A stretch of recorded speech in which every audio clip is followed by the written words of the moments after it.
let's try this. Self-heating rice meal. Trending to sa TikTok. Okay to pang baon, pang travel, or kapag nagmamadali ka and you want an instant meal. So let's prepare. Ayan yung rice. In fairness, ang ganda ng rice. And ayan yung water. May sarili siyang water. And then yung sauce, hinalo ko siya. And then ito yung sausage. Ito yung double beef pepper sausage. Let's prepare na yung lutuan niya. Ayan. And then add water lang. Tap water, okay na. As you can see, kumukulo siya. So ipatong lang natin. And then takpan. Ayan, pakinggan nyo. Kumukulo siya. And after 15 minutes, ang ganda ng rice, oh. Tignan mo naman. Ayan, so let's eat na.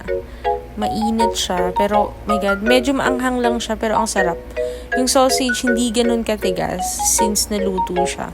In fairness, ha, ang sarap pala nito. First time ko siyang natikman. Goods to sa mga tamad, eh. Char. Ayan, oh. As you can see, ang ganda ng rice.